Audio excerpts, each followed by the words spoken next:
జరిగిన నగిరి నియోజకవర్గం, నింద్ర మండలం, విజయపురం మండలం ఎంపీపీ ఎలక్షన్లో అక్రమాలు జరిగాయని, దౌర్జన్యం జరిగిందని మాజీ ఎమ్మెల్యే, మాజీ మంత్రి రోజా గారు స్టేట్మెంట్ ఇవ్వడం జరిగింది. ఎందుకంటే గతంలో కూడా 2021లో జరిగిన ఎంపీపీ ఎలక్షన్లో కూడా ఏం జరిగిందో మీ అందరికీ కూడా, మీడియా వారందరికీ కూడా తెలుసు. ఎవరు ఒకే పార్టీ, రూలింగ్ పార్టీ ఉండేనే ఎవరు దౌర్జన్యం చేశారు, ఏం చేశారు ప్రతి ఒక్కరికి తెలుసు. ఆ రోజు నాకు 6 మంది ఎంపీటీసీలు ఉంటే వారికి అభ్యర్థి లేకపోయినా కూడా మాలో గెలిచిన ఒక తీసుకెళ్లి ఆమె క్యాండిడేట్గా ప్రపోజ్ చేయడం జరిగింది. ఆ క్యాండిడేట్కి ప్రపోజ్ చేసేదాన్ని కూడా ఫస్ట్ క్యాండిడేట్, సెకండ్ లేకుండా తెలుగుదేశం పార్టీ నుంచి తీసుకొచ్చి వాళ్ళకి ప్రపోజ్ చేయడం జరిగింది.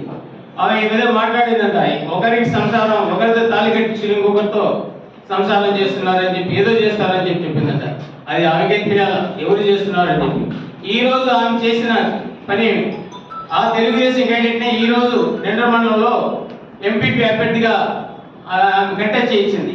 అది ఎవరికి వర్తిస్తుంది? అది ఆమెకే వర్తిస్తుంది. ఇంకోటి చెప్పింది, ఆమె శ్రీశైలం చైర్మన్గా ఆమె ఇప్పించని చెప్తుంది. నేను ఆమెకి ఎమ్మెల్యే బీఫార్మ్ ఇప్పించింది నేను, ప్రజలందరికీ తెలుసు. కావాల్సిన జగన్మోహన్ రెడ్డి గారిని అడగమని చెప్పండి.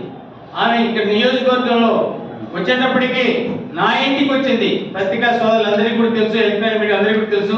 నా ఇంటికి వచ్చి నేను అభ్యర్థిస్తేనే నేను డ్రాప్ అయినాను. ఫస్ట్ జగన్మోహన్ రెడ్డి నా పేరు కూడా చేసింది. ఆమె నాకు బీఫార్మ్ ఇచ్చడం ఉంది.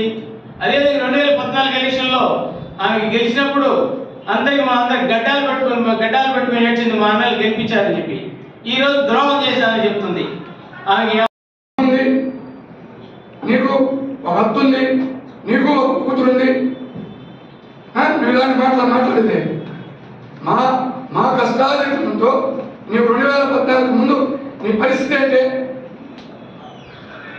ఈరోజు నీ పరిస్థితి ఏంటి?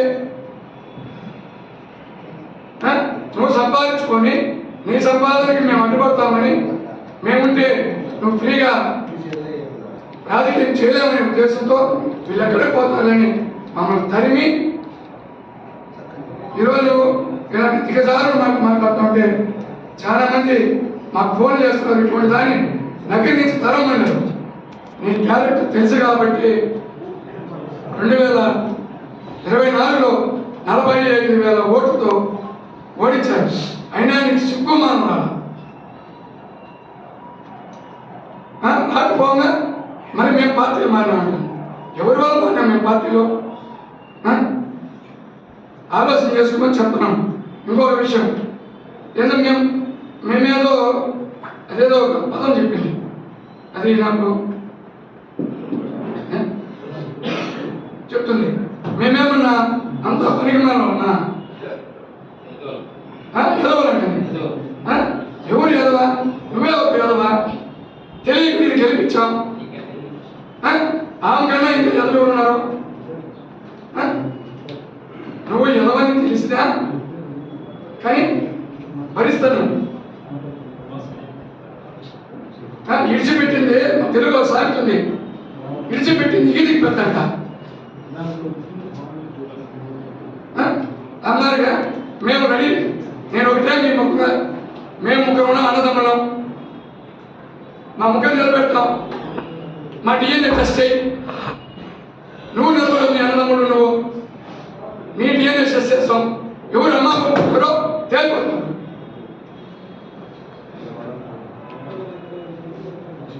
మరి ఇంకొక మాట మాట్లాడుతుంది, ఏదో నాకు ఏదో బీఫామ్ ఇచ్చిందంట. నువ్వు ఎక్కడి నుంచో వచ్చిందానివి. నేను అసలు చెప్పి వచ్చిందా, నాకు అవసరం లేదు అన్నా.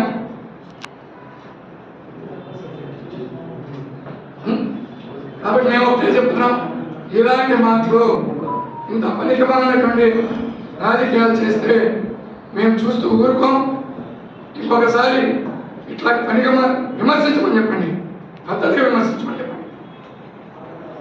నేను అమ్మ నువ్వు పుట్టలేదేమో, నువ్వు పుట్టినాను కాబట్టి నీకు అటువంటి మాటలు వస్తున్నాయి. ఇంకొకసారి ఇలాంటి మాటలు మాట్లాడితే ఖచ్చితంగా బుద్ధి అయితే చెప్తాం. ఏ రకమైన బుద్ధి చెప్పేదానికి కూడా నేను సిద్ధంగా ఉన్నాను.